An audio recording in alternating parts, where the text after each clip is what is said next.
나홈의 묵시의 글이라. 여호와는 질투하시며 보복하시는 하나님이시라.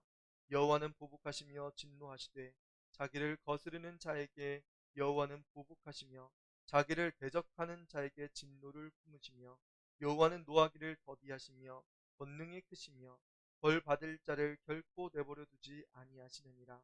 여호와의 길은 회오리 바람과 광풍에 있고 구름은 그의 발에 티끌이로다. 그는 바다를 꾸짖어 그것을 말리시며 모든 강을 말리시나니 바산과 갈멜이 쇠하며 레바논의 꽃이 시드는도다. 그로 말미암아 산들이 진동하며 작은 산들이 높고 그 앞에서는 땅 곧 세계와 그 가운데 있는 모든 것들이 솟아오르는도다. 누가 능히 그의 분노 앞에 서며 누가 능히 그의 진노를 감당하랴. 그의 진노가 불처럼 쏟아지니 그로 말미암아 바위들이 깨지는도다. 여호와는 선하시며 환난 날의 산성이시라. 그는 자기에게 피하는 자들을 아시느니라. 그가 범람하는 물로 그곳을 진멸하시고 자기 대적들을 흑암으로 쫓아내시리라. 보복하시는 하나님이라는 제목으로 말씀 전하겠습니다. 나움 역시 우리 선지서 중에서는 좀 잘 알지 못하는 그런 선지자입니다. 소선지서들을 계속 보고 있는데요. 나움은 니누웨에 대한 경고를 해주고 있습니다. 여러분, 니누웨라고 하면 몇 번 선지자들이 이야기했던 내용이죠. 니누웨로 가라 라고 했는데 가지 않고 다시스로 갔던 선지자 누군지 기억나나요? 누구예요? 맞아요. 요나 선지자입니다.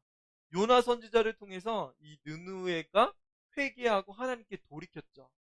하나님께서는 멸망할 거라고 말씀하셨는데 니누에 안 갑니다. 거기는 멸망해야 됩니다. 나는 가지 않겠습니다. 했다가 하나님께서는 물고기를 통해서 예비하시고 결국은 니누에로 가서 회개시키는 그런 모습을 볼 수 있죠. 하나님은 니누에를 구원하셨어요? 멸망시키셨어요? 구원하셨어요. 맞습니다. 그런데 오늘은 니누에에 대한 경고의 메시지입니다. 니누에가 이번에는 멸망할 거라고 말씀하세요.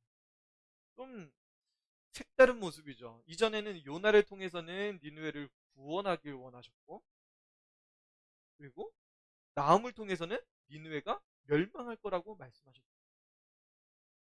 이 나움과 어떻게 보면 이 요나는 지금 비슷한 형제처럼 이렇게 나오는 그런 모습이 등장합니다. 니누웨에 대한 경고, 니누웨에 대한 회개 이런 모습이 나오는데 시대적 배경을 보면 요나 선지자가 사역했을 때가 BC 770년경입니다. 그리고 북이스라엘이 멸망했을 때가 722년이었고, 그러니까 요나가 북이스라엘 멸망하기 직전에 사역했던 선지자입니다. 그리고 나움은 언제 사역했냐면 BC 650년부터 620년까지 사역했던 선지자래요. 그러면 결국은 요나 이후에 한 100년에서 150년 후의 선지자입니다. 그러니까 하나님께서는 요나를 통해서 회개시켰던 그 시대보다 나움이라는 선지자가 나온 그 시대가 100년에서 150년 후에 등장합니다. 그러면 결국 어떤 이야기가 성립이 되냐면 하나님은 니느웨를 멸망시킬 거였는데 요나를 통해서 회개시켜서 그들을 구원해 내시죠. 멸망이 아니라 심판이 아니라 그들을 회개시켜서 구원하게 만드십니다. 그런데 무슨 일이 벌어졌어요? 100년, 150년 후에 무슨 일이 생긴 거예요? 이 니느웨 사람들이 하나님의 진노를 거스르는 일을 계속 했던 거예요. 회개를 한번 했는데 그 후로는 끊임없이 하나님 앞에 범죄했던 거예요. 그래서 하나님은 그들을 심판하실 수밖에 없는 그런 상황까지 처해진 겁니다. 이들을 심판하시는데 그 심판의 내용들이 오늘 등장합니다. 여러분, 니느웨 사람들이 얼마나 악하게 행했으면 하나님께서 심판을 하실까? 이 나움이라는 선지자는 세 장을 썼거든요. 첫 장에서는 하나님께서 이 니느웨를 심판하실 거라는 그런 경고의 메시지가 등장해요. 하나님께서는 니느웨를 심판하실 거라는 선포를 합니다. 2장에서는 니느웨가 멸망하는데 얼마나 비참하게 멸망하는지 그 참상을 눈에 그리듯이 스크린에 보이듯이 딱 이런 모습으로 멸망할 거다라고 그려줘요.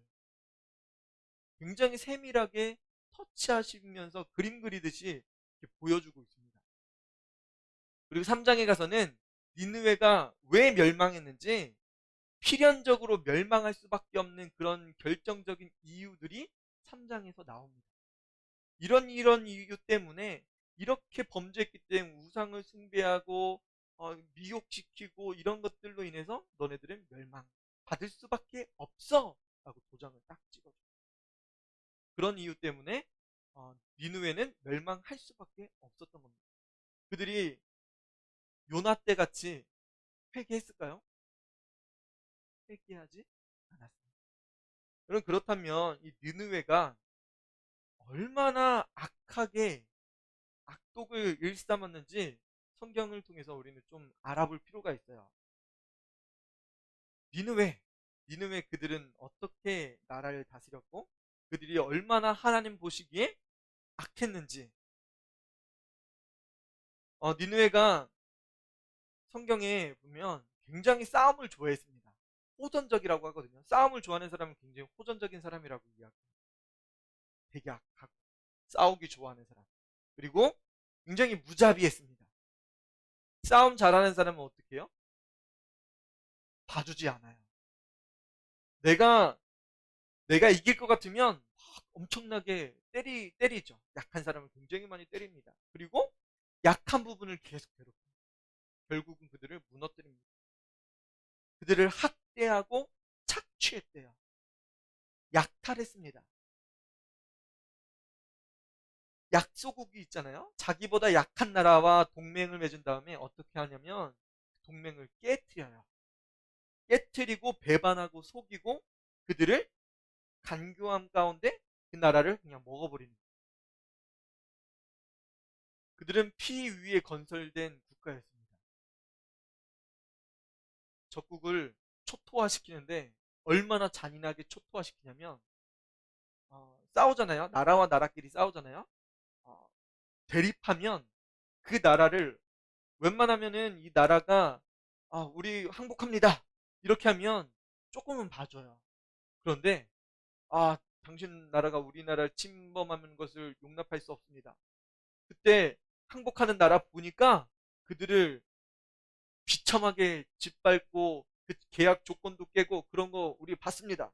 우리는 당신과 어, 화친할 수 없습니다. 우리는 당신과 싸우겠습니다. 그러면 그, 그 전쟁을 치릅니다. 전쟁을 치르는데 얼마나 혹독하게 전쟁을 치르냐면 전쟁에서 이기잖아요. 그러면 그 도시를 불살라버려요. 적군들을 어떻게 죽이냐면 옛날에 영화 300이라는 영화 봤나요? 영화 300에 보면 크세르크세스가 나오는데 그 왕이 얼마나 잔혹하게 나라를 점령했냐면 사람들을 나무에다 달아놨어요. 적국 있잖아요. 군사들을 백성들, 심지어 백성들까지도 큰 나무에다가 주렁주렁 달아놨어요. 심지어는 사람의 가죽을 벗겨가지고 빨간 모습으로 나무에다가 버려. 어떤 사람들은 각을 떴대요. 사람 살점을 떼는 거죠. 그렇게 잔인하게 사람들을 죽였습니다. 반란자들을 얼마나 혹독하게 진압했는지 그런 모습을 볼 수 있습니다. 여러분, 니느웨 사람들은 아수르 사람들은 굉장히 하나님이 보시기에 악한 그런 모습을 띄었어요. 그리고 주변국들에게 두려움의 존재가 됐습니다. 그들을 통해서 누가 멸망하게 됐냐면 북쪽의 이스라엘이 멸망하게 됩니다. BC 722년에 아수르를 통해서 멸망하게 되죠. 그러니까 요나가 볼 때는 조금 있으면 우리를 멸망시키고 북이스라엘을 멸망시킬 이 아수르, 이 니느웨를 볼 때 요나 선지자가 하나님을 경외하고 그 백성들을 사랑하는 마음 때문에 어떻게 하겠어요? 그들에게 회개를 시키지 않기를 원했습니다. 그들이 얼마나 악독했으면, 그들이 얼마나 악랄했으면 그들에게는 회개를 시킬 마음이 전혀 없었던 겁니다. 100년 전에는 어떻게 그들이 회개해서 구원받았지만 100년이 지나면서 엄청난 전쟁을 계속 합니다. 그들은 영토 확장을 위해서 정복 전쟁을 벌였대요. 여러분 정복 전쟁이 뭔지 알아요? 우리나라가 더 많은 영토를 얻어야 돼. 우리나라가 저 나라의 자원까지도 다 얻어야 돼. 그래서 싸움을 좋아하는 겁니다. 어떻게든지 전쟁을 치르려고 하는 나라가 야스루, 니느웨의 백성이었던 겁니다. 하나님이 니느웨가 심판받기를 원하셨어요. 얼마나 악독했는지 볼 수 있는 장면입니다. 여러분 하나님은 이 세상을 공의로 심판하십니다. 하나님은 은혜와 사랑을 배신하고 패역하게 행동하는 사람들을 향해서 하나님이 공의로 심판하실 거라고 우리에게 말씀해 주고 있습니다. 실제로 이 니느웨가 멸망하게 되는데요. BC 612년이에요. 얼마 지나지 않아서 북이스라엘이 멸망한 후에 얼마 지나지 않아서 바빌론과 메대 연합국에 의해서 이 나라는 심판받게 됩니다. 멸망하게 됩니다. 하나님은 그 나라를 멸망하실 수밖에 없었던 거예요.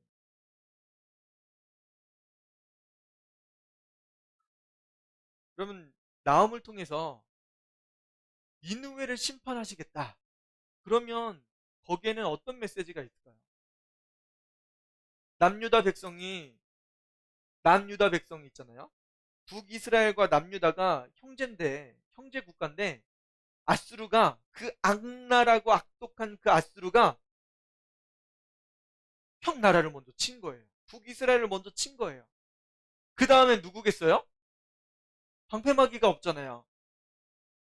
우리를 지켜줄 나라 북이스라엘이 멸망했으니까 그 다음은 누가 멸망하겠어요? 싸우면? 남유다가 멸망할 수밖에 없는 그런 상황에 처할 수밖에 없는 겁니다. 그러니까 이 남유다 백성이 얼마나 불안하겠어요. 다음은 우리나라네. 우리나라 어떻게 하면 좋아? 하나님 우리나라 지켜주세요. 보호해주세요. 하나님의 백성들이 그렇게 부르짖지 않았겠어요? 하나님의 백성들이 그렇게 하나님께 간구하지 않겠나요? 아수르의 반기를 들으면 우리나라도 그렇게 지게 만들 텐데. 포로로 다 잡아가고 끌려가게 만들 텐데 얼마나 불안했겠어요. 그래서 하나님은 떨고 있는 남유다에게 하시는 메시지가 있었습니다. 누구를 통해서요? 나움을 통해서. 남유다 백성들, 내가 너희를 공의로 심판할 거야. 내가 너희를 사랑하는 거 알지? 남유다 백성들, 하나님의 백성들이었습니다. 하나님은 남유다 백성들을 구원하시기 위해서 나움을 통해서 예언하게 만드셨어요. 나는 너희들 악독하고 악랄한 저 아수르 니느웨를 내가 심판할 거야 라고 하시는 메시지를 나움을 통해서 하시는 거예요. 여러분 그렇다면 오늘날 성도들에게 있어서요. 지금 코로나19로 힘들고 결국은 하나님께서는 이 세상을 심판하실 건데 마지막 심판 때 성도들이 이 세상 가운데 환난을 당하고 핍박을 당하고 교회 가지 못하는 그 상황 속에서 하나님은 마지막 시대에 살고 있는 이 성도들을 향해서 어떤 메시지를 주실까요? 의롭게 살기 원하고 이 세상에 하나님의 공의가 나타나길 원하는 이 세상의 그리스도인들을 향해서 하나님이 하시는 말씀이 있다는 거예요. 무슨 말씀일까요? 하나님은 따라해 볼까요? 하나님은 공의로 심판하실 거예요. 하나님은 공의로 심판하실 거예요. 그 공의가 뭐예요? 죄 있는 자는 죄로서 심판하신다는 거예요. 하나님의 백성은 죄 사함 받았기 때문에 구원하신다는 메시지를 마지막 성도들에게 하시려고 하는 말씀입니다. 남유다에 있는 사람들, 불안에 떨고 있는 그들을 하나님께서는 구원하시고 아수르를 심판하실 거라고 말씀하시고, 오늘날 성도들에게는 마지막 그 심판 때에 성도들을 구원하시고 하나님의 백성들, 하나님의 자녀들을 불러 모으시고 그들을 구원하시겠다고 말씀하시는 거예요. 그리고 악하고 하나님을 떠나고 하나님과 원수된, 이 세상에 원수된 사람들, 이 세상에 하나님을 따르지 않는 사람들을 향해서 하나님께서는 심판하시겠다고 마지막 성도들에게 하시는 말씀이 담겨져 있는 겁니다. 여러분, 그렇다고 하면 이 나음이 우리에게 얼마나 소망의 메시지고, 그러면 이 나음 속에 있는 하나님이 어떻게 아수르를 심판하시는지, 하나님이 얼마나 강력하게 보복하시는지. 오늘 제목이 뭐예요? 보복하신 하나님이죠. 무엇에 대해서 보복하신다는 거예요? 하나님을 따르지 않는 백성들, 하나님과 원수됐던 이 아수르 니느웨를 향해서 하나님께서 어떻게 심판하시는지에 대해서 우리에게 하시려고 하시는 말씀을 보도록 하겠습니다. 여러분, 1장 1절에 보면 니느웨에 대한 경고라고 말씀하세요. 엘고스 사람 나움의 묵시라고 이야기하는데, 엘고스는 남유다 쪽에, 남서쪽에 있는 지역을 이야기하거든요. 이곳이 AD 4세기에 에피파니우스 감독이라는 사람이 있는데, 이 감독이 선지자의 생이라는 글에 기록할 때 이 엘고스가 어디냐라고 기록되어 있는데, 이 엘고스가 남서쪽에 있는, 남유다 남서쪽에 있는 캐시예로 추정하고 있습니다. 추정되는 글을 작성했습니다. 그래서 이게 남유다 쪽에 있는 지역이구나라고 보시면 됩니다. 여호와는 2절 말씀이에요. 같이 한번 볼까요? 2절 말씀 같이 한번 봅시다. 2절 말씀. 나음 1장 2절이에요. 여호와는 질투하시며 보복하시는 하나님이시다. 여호와는 질투하시며 보복하시는 하나님이라고 말씀하세요. 여기에 1장 1절에요. 니느웨에 대한 경고라고 우리 성경은 번역하고 있는데요. 옛날 성경에는 니느웨에 대한 중한 경고라고 번역했습니다. 이전 성경에는 중한 경고라고 번역하고 있어요.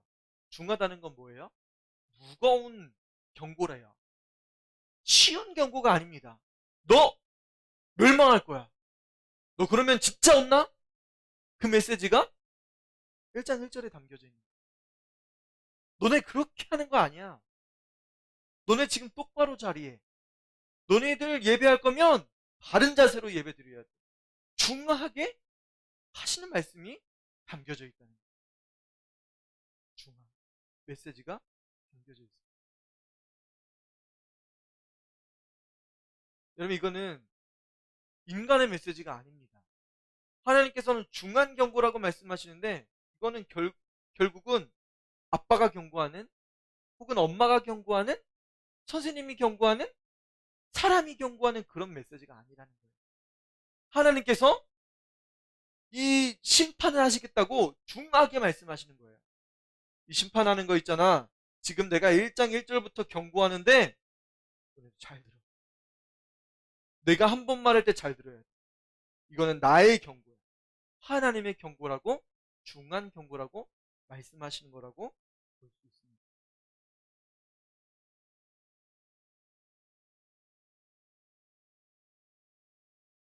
그래서 하나님은 심판하실 때 선과 악을 구분하시고 그리고 전 우주적인 심판을 하십니다.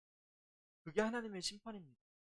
하나님 모든 것을 알고 계시기 때문에 내 죄는 알지 못하시지. 이건 나는 아무도 안 들켰으니까 이건 아무도 몰라. 하지만 하나님은 전 우주적인 심판을 하실 거예요. 그런 전 우주적인 심판이라고 하면 나에 대한 심판, 그리고 부모님에 대한 심판, 자녀들에게 대한 심판, 친구들, 전 세계에 있는 모든 사람들을 다 심판하실 거예요. 거기에다가 이런 전 우주적인 심판이라고 하면 동물들, 식물들, 물속에 사는 것, 심지어는 비물질적인 것들까지도 하나님께서 심판하신다는 거예요. 물, 해와 달, 심지어는 전 우주적인 것, 모든 것까지도 하나님은 심판하실 거라는 말씀입니다. 여러분, 하나님의 심판은 차별이 없어요. 차별이 없는 신분 고와 신분의 높고 낮음, 그런 자들에 의해서 너는 봐줄게, 그런 게 없는 겁니다. 모든 사람들을 다 심판하실 거예요.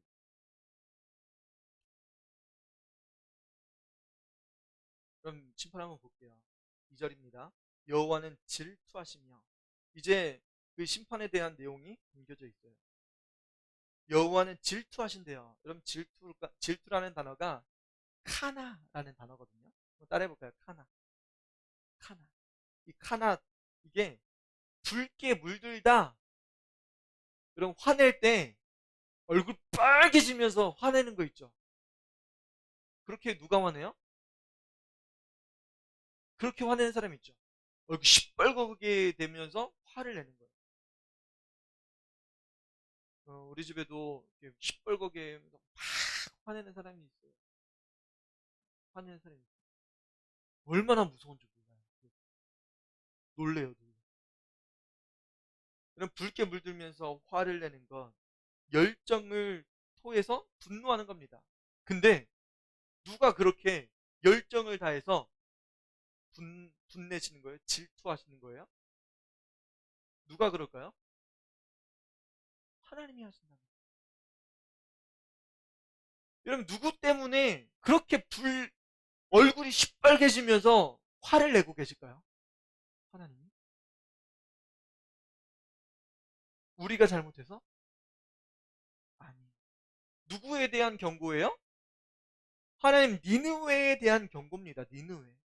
하나님의 백성들을 괴롭히고 하나님의 백성들을 억압하고 억누르고 공포 가운데 몰아넣고 있는 아수르를 향해서 하나님 분노하시는 거예요. 하나님 매우 화나신 거예요. 얼마나 화나셨으면 시뻘겋게 그 진노를 발하시고 계신 거예요. 누구를 향해서요? 하나님의 백성을 향해서?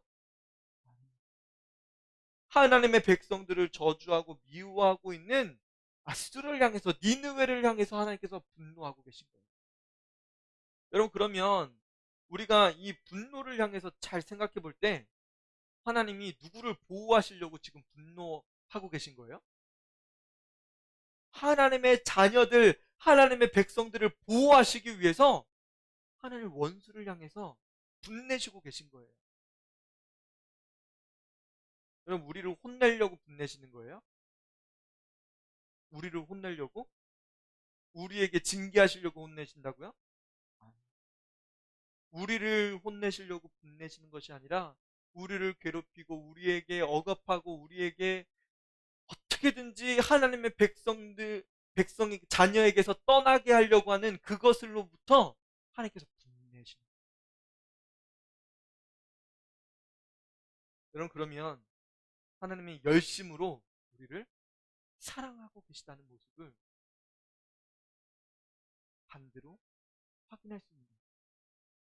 하나님 우리를 너무나 사랑하시는데 원수들을 향해서 분내시면서 우리를 보호하시려고 참고 계십니다. 이런 하나님의 질투는 바로 하나님의 백성들을 사랑하시는 것으로부터 나옵니다. 하나님이 왜 질투하셨다고요? 하나님의 백성 때문에 질투하고 계십니다. 분노하고 계신 겁니다.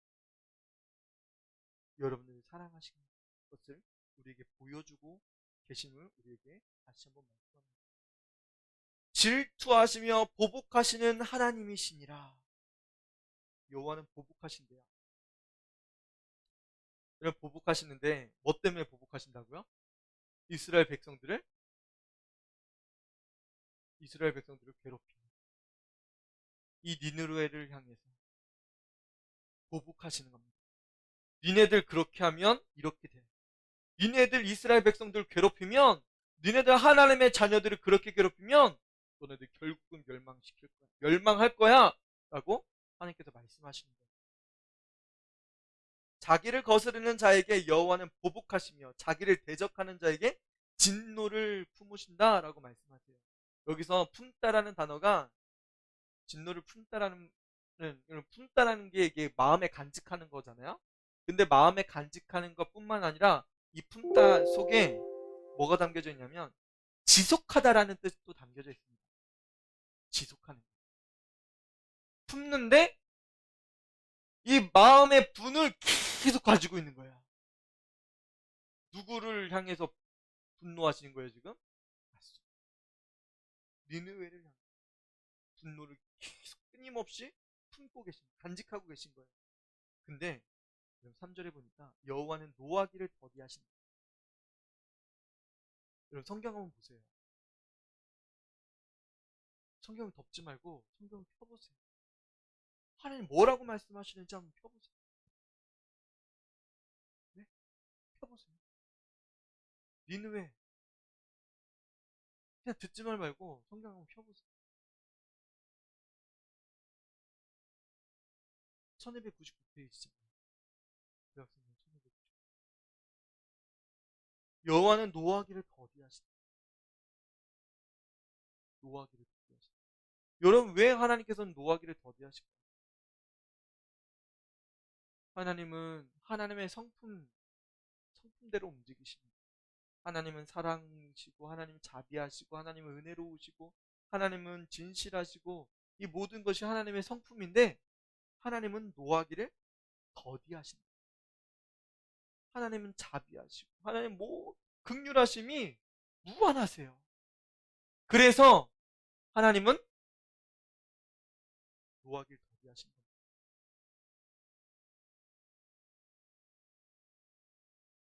조금만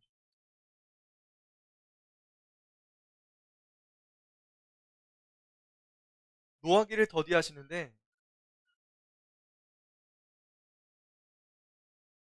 왜 노하기를 더디하시냐면 여러분 죄인들이 하나님께서 회개하길 원하세요.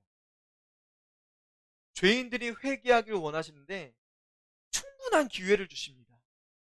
언제까지요? 하나님께서 충분히 그의 평생 동안 하나님께서 회개할 기회를 주십니다. 오늘도 죄를 지었어요. 어제도 죄를 지었는데 오늘도 죄를 지었어요. 근데 하나님은 오늘도 참고 계세요. 노하기를 더디하시는 거예요. 왜요? 회개하면 하나님께서 구원하신다. 하나님께서는 충분히 구원하실 수 있기 때문에 오늘도 참고 인내하고 지켜보고 계신 거예요. 언제까지요? 우리가 회개하기까지. 그런데 이 회개하심, 하나님께서 오래 참으시는데 충분한 회개를 주시는데 그럼에도 불구하고 끝까지 회개하지 않거나 하나님을 멸시하고 하나님의 사랑과 하나님의 인도하심에서 떠나길 원하는 사람들이 있어요. 그런 사람들은 하나님 어떻게 하실까요? 결코 용서하지 않으십니다. 하나님은 인내하시는데 우리 하나님의 백성들이 다시 돌아오길 끊임없이 기다리시는데 그것을 하나님의 사랑으로 여기지 않고 자기의 특권이라고 여기면서 하나님의 사랑으로 돌이키지 않은 사람들이 있다는 거예요. 그러면 하나님은 결코 그들을 용서하지 않을 거라고 말씀하십니다. 그것이 바로 하나님의 공의예요. 하나님은 공의롭고 하나님은 자비하시기 때문에 기다리시는데 끝까지 기다리시진 않는다. 왜요? 돌이키지 않아요. 여러분, 하나님은 오래 참으십니다. 그렇지만 하나님은 공의롭기 때문에 하나님의 사랑으로부터 떠난 그 사람을 심판하실 수밖에 없는 거예요. 우리가 회개할 수 있는 기회가 있을 때 오늘이 그때라고 하면 오늘 돌이키면 돼요. 오늘 말씀 듣고 하나님 나를 기다리고 계시고 하나님 나를 그렇게 오랫동안 기다리셨다고요? 내가 그 사실을 알지 못했습니다. 내가 오늘 그 사실을 알았으니 오늘 돌아가겠습니다. 주님 용서해 주세요. 하나님 그러면 인내하시고 그 넓은 품으로 우리를 안아주십니다. 하나님의 사랑과 자비하심을 우리에게 부어주십니다. 여호와는 노하기를 더디하시며 권능이 크시며 벌받을 자를 결코 내버려 두지 아니하십니다. 노하기를 더디하시지만 하나님 권능이 크시대요. 힘이 있으신 분입니다. 권세가 있으신 분입니다. 벌받을 자를 결코 내버려 두지 않겠다고 말씀하시는 거예요. 죄를 회개하지 않는 사람을 하나님은 결코 내버려 두지 않습니다. 그것이 바로 하나님의 공의예요. 그러면 하나님께서 벌받을 자를 어떻게 하실까? 3절 여호와의 길은 회오리 바람과 광풍이 있대요. 하나님이 벌받을 자, 회개하지 않은 자를 향해서 하나님께서 임재하십니다. 하나님은 어떤 모습으로 임재하세요? 하나님 여호와의 길은 회오리 바람 같대요. 여러분 회오리 바람이 어떻게 부는지 알죠? 우리나라는 회오리 바람 많이 안 부는데 간혹가다 용오름 친다고 해요. 바다에서 용오름 치는데 바다에 회오리 바람이 이렇게 막 불면 바닷물이 위로 막 솟구쳐요. 용오름이라고 하거든요. 그리고 미국에는 허리케인이라고 하죠. 바람이 한번 불면 지붕이 날아갑니다. 어떤 집은 통째로 날아가 버려요. 수십 킬로 떨어진 곳에서 자동차가 뚝 떨어져요. 저 몇 킬로 떨어진 데서 냉장고가 뚝 떨어집니다. 어디에선 침대가 뚝 떨어져요. 여러분 그런 회오리 바람에서 여러분 피할 수 있을까요? 만약에 나에게 하나님의 진노, 하나님의 징계가 나에게 임한다고 하면 나에게 회오리 바람이 몰아쳐서 우리가 송두리째 날아가 버립니다. 집도 버티지 못합니다. 우리나라의 태풍은 별거 아니에요. 태풍은 그냥 어떻게 보면 일괄적으로 그냥 계속 부는 바람이죠. 그런데 이 회오리 바람은 바람 속도가 그냥 집을 그냥 빨아들여요. 하늘 높이 그냥 날려버립니다. 수십 킬로 멀리 떨어진 데까지 그냥 날려버립니다. 재밌을 것 같죠? 재밌을 것 같아요? 날아가니까. 만약에 그런 바람이 불면 빨라 들어가면서 여기저기 부딪히는 거예요. 냉장고에 부딪히고 세탁기에 부딪히고 가전제품에 부딪히고 집 파편들 이런 거에 부딪혀가지고 사람의 형체가 갈기갈기 찢어집니다. 얼마 전에 LG 냉장고였나요? 세탁기였나요? 미국에서 LG 냉장고가 허리케인 바람에 훅 날아갔는데 훅 떨어졌습니다. 훅 떨어졌는데 이게 그 정도면은 부서졌겠죠. 근데 코드를 꽂아봤대요. 냉장고가 불이 들어오고 냉장고가 돌아가는 거예요. 그래서 LG에게 엄청난 광고 효과가 됐다는 그런 이야기가 있었습니다. 이런 모습, 그래도 사네? 그렇게 생각하지만, 여러분, 회오리 바람이 우리에게 불면 살아남을 수 없어요. 튼튼한 거니까 그냥 버텼나 봐요. 뭐, 뭐, 하나님의 회오리 바람에서는 날 수가 없습니다. 회오리 바람 별거 아니래? 라고 생각할 수도 있지만, 더 볼게요. 여호와의 길은 회오리 바람과 광풍이 있고 구름은 그의 발에 티끌이라고 말씀하세요. 하나님이 어디에 계시대요? 하나님 높은 곳에 계시죠. 하나님 높은 곳에 계시다는 것은 이 구름 위에 계시다. 옛날 구약에서는 그렇게 하나님을 묘사했습니다. 하나님 높은 곳에 계신데, 여러분 이스라엘 백성들 그 당시에 구름 이렇게 위로 쳐다만 볼 수 있죠. 구름은 어디예요? 인간이 도저히 오를 수 없는 곳이라고 생각했습니다. 지금은 비행기를 타고도 이렇게 가기도 하죠. 높은 산에 가면 구름이 더 밑에 있기도 하고 구름이 더 위에 있기도 한데, 이 구약 시대에는 이스라엘 백성들이 볼 때 하나님이 높은 곳에 계세요. 그래서 구름이라고 표현했습니다. 구름 위에 계시다. 근데 뭐래요? 구름은 그의 발에 티끌이래요. 여러분 티끌 뭔지 알죠? 불면 티끌 먼지입니다.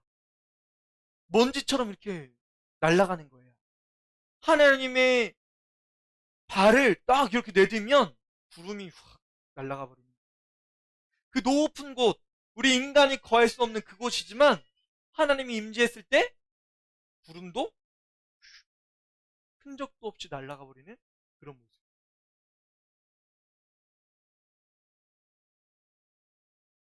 4절에 하나님의 임재, 하나님의 권능이 어떻게 임하는지 계속 나옵니다. 그는 바다를 꾸짖어 그것을 말리신대요. 구약에 이스라엘 백성들이 홍해 바다를 걸어갔죠. 어떻게 하셨어요? 하나님께서 밤새 동풍을 불게 하셨어요. 그래서 홍해 바다를 말리셨어요. 바다가 이렇게 있는데 밤새 동풍이 불어가지고 말리셨어요. 말려서 파도가 벽처럼 이렇게 세워지게 하시고 마른 땅을 이스라엘 백성들이 걸어가게 하셨습니다. 또 어디를 걷게 하셨어요?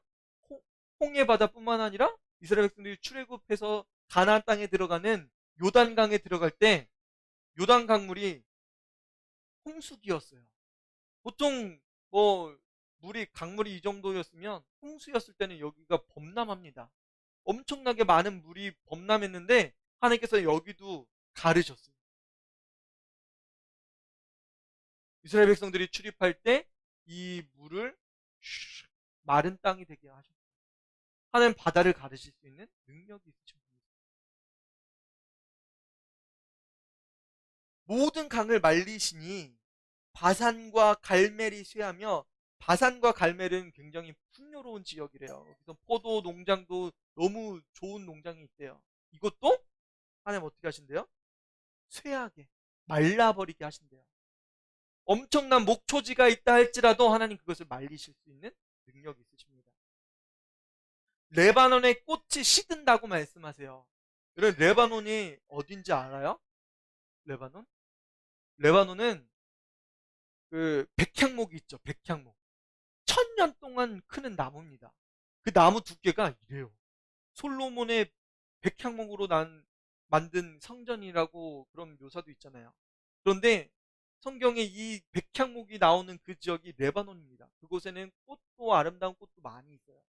근데 이 수천 년 된 이 레바논의 이 나무까지, 이 꽃들까지도 하나님은 말리신다. 하나님이 임하실 때, 하나님이 징계하실 때, 진노하실 때 어떤 일이 벌어지는지 우리에게 보여주는 겁니다. 그로 말미암아 5절이에요. 그로 말미암아 산들이 진동한대. 하나님이 임재하실 때 무슨 일이 벌어져요? 산들이 진동한다. 지진이 임한다는 거죠. 작은 산들이 녹아버린대요. 그 앞에 땅 곧 세계와 그 가운데 모든 것들이 솟아오르는도다. 이건 지각 변동이 일어나는 겁니다. 하나님이 임재했을 때, 하나님 심판하실 때, 마지막 그때 지각이 변동하는 거예요. 산들이 바닥으로 꺼지고, 이런 지각 변동으로 일어난 나라가 있잖아요. 여러분 일본이 지각 변동으로 이렇게 판이 부딪혀가지고 올라오고, 에레베이스트 산이 세계에서 제일 높은 산, 지각 판과 판이 겹치는 지역입니다. 세계에서 높은 산들은 다 판과 판이 겹쳐서 혹은 화산 활동으로 솟아오른 산들입니다. 그럼 하나님이 임재하실 때, 하나님이 진노하실 때 지각이 완전히 변동하는 거예요. 산들이 낮아지고 높아지고, 완전히 하나님이 임재하실 때 이런 엄청난 대격변이 일어납니다.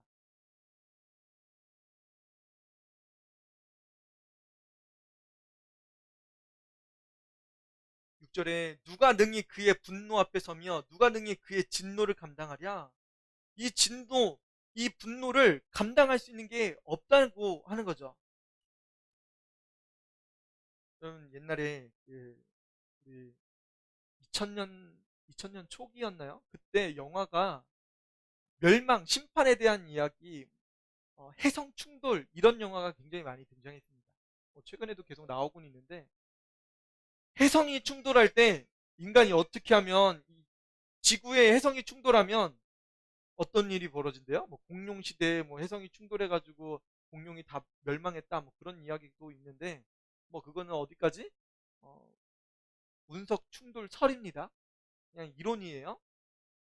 그런데 뭐 진짜 이렇게 해성이 충돌할 거라고 하는 그런 과학적인 시나리오가 나와가지고 영화도 나오기도 했습니다.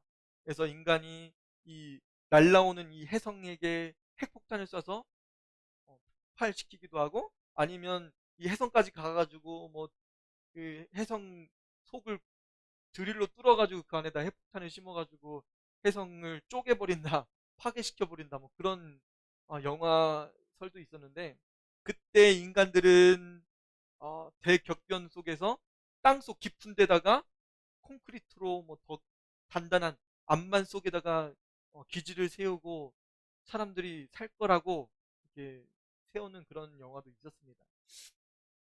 그런 시나리오가 있어요. 근데 깊은 속에 들어가면 살 수 있을까요? 하나님이 임재하실 때 깊은 바위 속을 뚫고 들어가서 인간이 살아남을 수 있어요. 수십 년, 수백 년 동안 살 수 있는 그런 식량을 비축하고 물을 비축해 놓고 사람들이 살 수 있어요. 성경은 뭐라고 이야기해요? 누가 능히 그의 분노 앞에 서며 누가 능히 그의 진노를 감당하랴. 그의 진노가 불처럼 쏟아지니 불처럼 쏟아진대요. 그로 말미암아 바위들이 깨지는 도다. 하나님이 임재할 때 불이 쏟아지고 바위들이 깨진대요. 인간이 땅속 깊은 곳에 바위 속에 몸집을 두고 사람 피하려고 하지만 그곳은 안전할 수 없습니다. 여기에 이 바위가 깨진다는 이 단어가 나타츠거든요. 나타츠? 나타츠는 잘게 부스러지다라는 뜻이에요. 인간이 그렇게 평생 살 수 있는 그런 땅굴을 만들고 그 바위 속에 깊은 요새를 세운다 할지라도 성경은 잘게 부수어 버린다고 말씀합니다. 얼마나 인간이 세우는 것이 하찮은 것인지 볼 수 있죠. 인간이 아무리 피한다 할지라도 인간은 피할 수 없습니다. 하나님의 진노와 그 분노 앞에서 인간이 피할 수 있는 것이 없습니다. 7절 여호와는 선하시며 환난 날에 산성이시라. 결국 무엇이에요?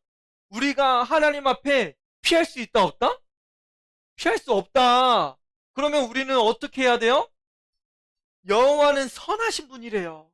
왜 선하신 분이에요? 환난 날에 산성이시래요. 하나님만이 여호와만이 우리의 산성이라고 말씀하시는 겁니다. 이 산성이라는 뜻 자체가 피난처 안식처잖아요. 안식처래요. 우리가 피할 곳이래요. 그는 자기에게 피하는 자들을 아시느니라. 하나님 아신대요. 하나님과 전인격적인 교제를 충분히 한 사람, 하나님만이 나의 요새시고 나의 피할처 되신다는 사실을 아는 사람. 하나님, 내가 피할 곳이 없습니다. 내가 하나님의 진노 앞에 피할 곳이 없습니다. 하나님께 나아갑니다. 나를 보호해 주세요. 나를 지켜주세요. 여러분 진짜로 마지막 때가 되면 믿는 자에게 심판이 있을까 올까요 안 올까요? 대환란의 때 굶주림, 질병, 메마름 이런 것들이 믿는 자에게는 안 와요? 옵니다.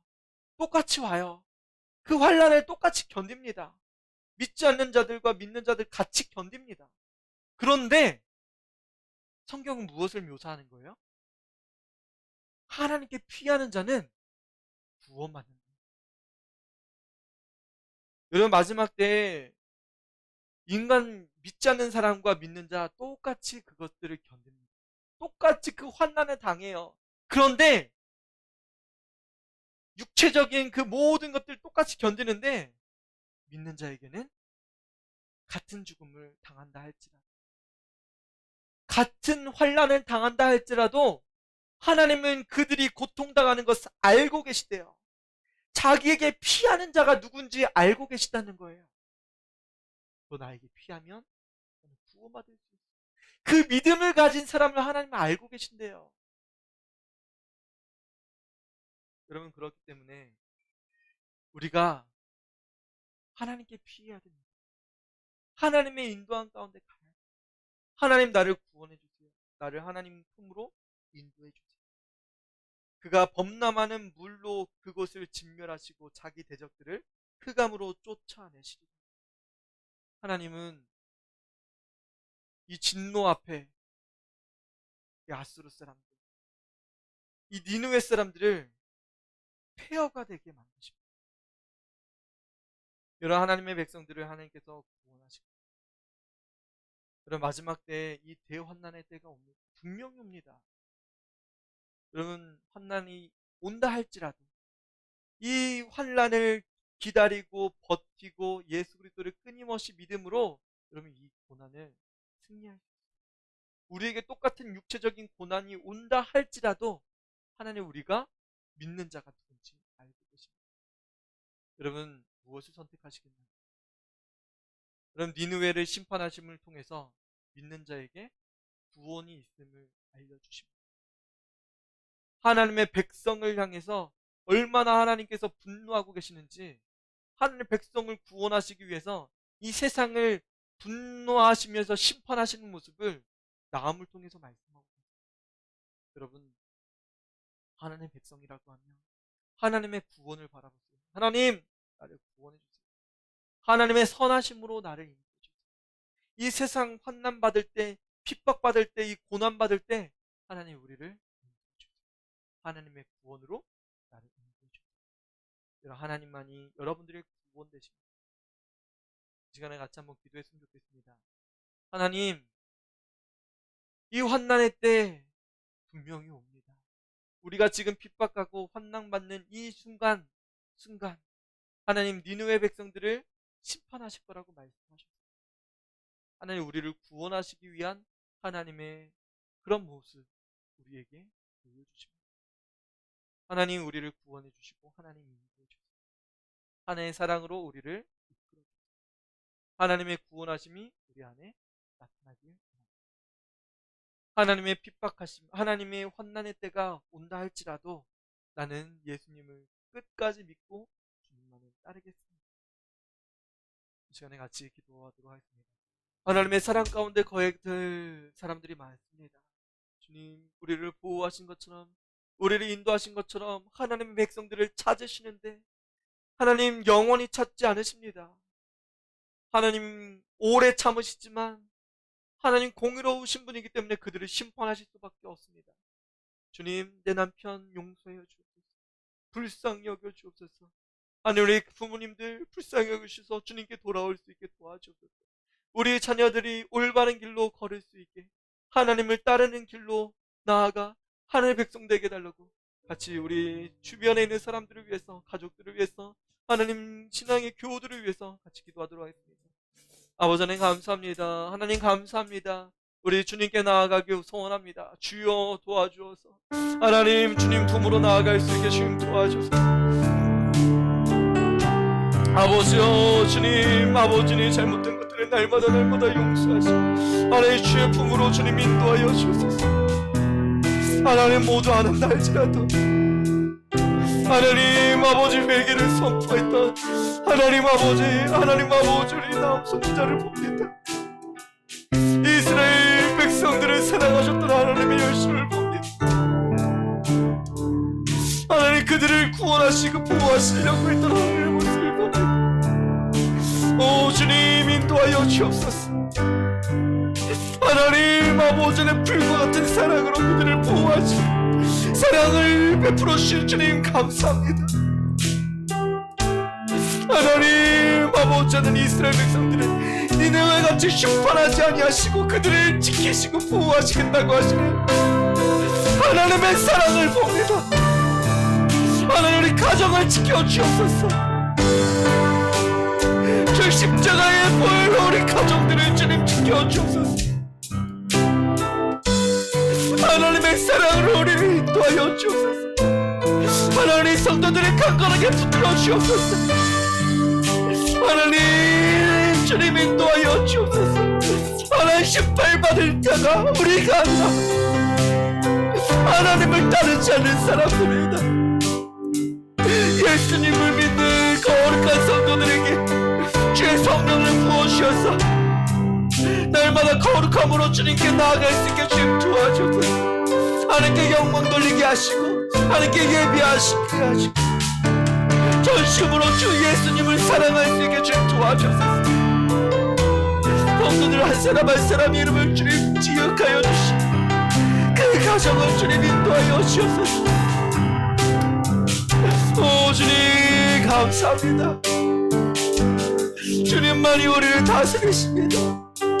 주님만이 우리를 사랑하십니다. 주님 감사합니다. 우리가 주의 사랑 가운데 거합니다.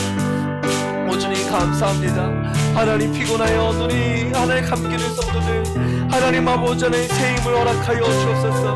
하나님 아파고 통하고 있는 성도들 하나님 아픈 가운데서 일으킬 수 있게 주님 도와주옵소서. 하나님 새 영을 부어주셔서 하나님 모두가 다 예수님의 이름을 하나님 고백하게 하시고 그의 이름 앞에 찬양하며 나아올 수 있게 주님 도와주옵소서. 전심으로 주님을 사랑할 수 있게 주님 도와주옵소서. 성령님 감사합니다. 영원 사랑하는 마음을 더하여 주옵소서. 오 주님 감사합니다.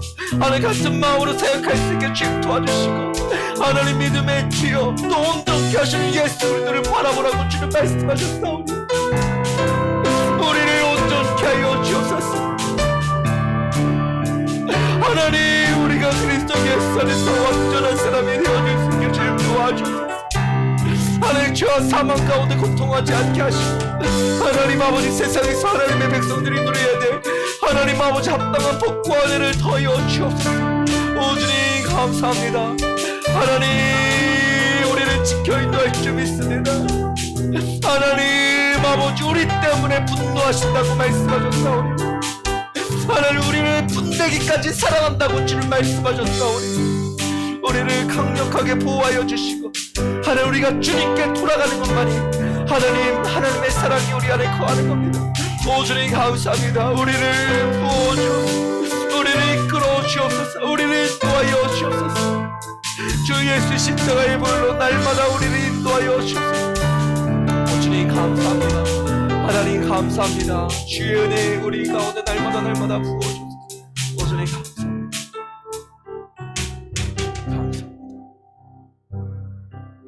하나님 감사합니다. 회개하며 주님께 돌이킨 거룩한 성도들 하나님의 보호하신 가운데 있을 줄 믿습니다. 주님 감사합니다. 하나님 이 밤에 주님께 예배할 때 하나님 우리가 주의 성령 안에서 기도할 때 하나님의 성령으로 우리를 인도하여 주시고 우리가 하나님의 백성인 것을 마음껏 고백했사오니 우리를 주의 사랑으로 인도하여 주시고 하나님 우리를 하나님의 백성들을 사랑하시려고 하나님의 백성들을 사랑하기 때문에 이 진노를 하나님 세상에 부으시고 우리를 구원하신 주님 감사합니다. 우리를 구원하시기 위한 하나님의 계획하신 가운데 우리가 믿음으로 고백하게 하시고 하나님 세상 살아갈 때 우리에게 모든 환난을 벗어나서 하나님의 은혜와 축복 가운데 거할 수 있게 주님 도와주시고 하나님 많은 사람들이 하나님 주의 사랑으로 돌아올 수 있게 우리를 인도하셔서 예수님의 복음을 전할 수 있게 주님 도와주옵소서. 우리를 구원하신 예수님 감사합니다. 우리를 날마다 이끌어 가셔서 하나님의 크신 은혜와 사랑 가운데 거할 수 있게 도와주옵소서. 이 밤에 충만한 주의 사랑을 부어주신 하나님께 감사드리며 예수님의 이름으로 축복하며 기도드립니다. 아멘.